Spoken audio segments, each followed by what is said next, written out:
Na-stress na ba ka sa imong life? Suwayi og tawag ang imong mga barkada kaniadtong bata pa ka. Kadto bitong panahon nga sipunon pa mo, kadtong panahon nga nang eskwela pa mo nga ang inyong baon piso ra or dos ra. O di ka ka-share nimo sa imong baon. O di ka kauban nimo mamuwak og mangga. O di ka kauban nimo maglakaw o magbaklay padung sa eskwelahan. O di ka inig uli gikan sa eskwelahan padung sa inyong balay.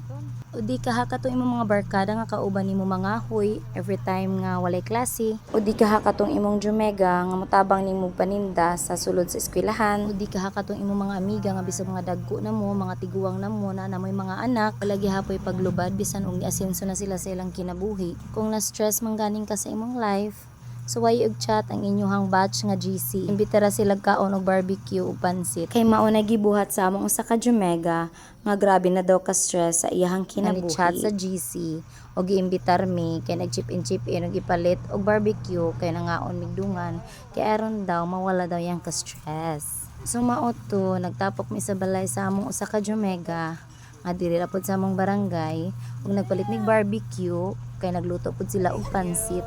Unya gipakapinan pod og mga chichirya kay samtang nagsikig tabi napoy gi hungit-hungit sa baba. Nga ra gyud ka simple ang kinabuhi kung aduna kay problema nya na kay masangpit na kay maduulan hala sangpitang imong mga amega o mga jumega diha. Mag chip in mo gipalit og barbecue nya tabi-tabi gamay kahuman uli sa balay.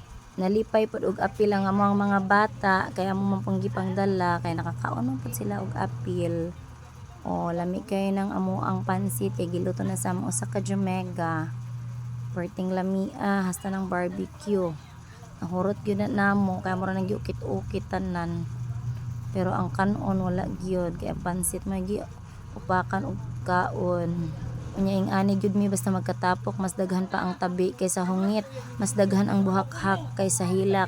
Doon na pod may another memories nga bisan og mga dagko na daghan nag mga achievements sa kinabuhi wag gihapon nagkalimtanay. Simple ra kaayo ang among life. Sila ako mga jumega nga kauban ako og sayaw sa una, sa high school pa mi, sa elementary pa mi. Wag yun ni sila ipaglubad. Apod ni ang amo mga kumare, mga maninay ug maninoy sa amo ang mga junakis. Mga dagko na namin kaig mga lawa sa una, mga niwang pa mi. Gagmay pa miglawa sa una karon ara na namong mga dagko Usa na lang yung nagpabiling og gamay din ha o si Maring Pani. Amo na nang gitudloan nun sa pagpadako. Kay di pwede nga naay mahabilin, di pwede nga naay niwang namo. Dapat dagko may tanan. Dapat no one should be left behind, di ba? Dapat dagko mi tanan may mahabilin, dapat way niwang namo. Kaming upat nga mga girls, mga minyo na gid mi tanan. Pero kanang duha namo ka jumega, ambot sa plano ana nila silang kinabuhi. Murag masigara dyan na sila pang kiki. Actually daghan gyud mi sa among barkada, pero wag gyud nanunga ang uban.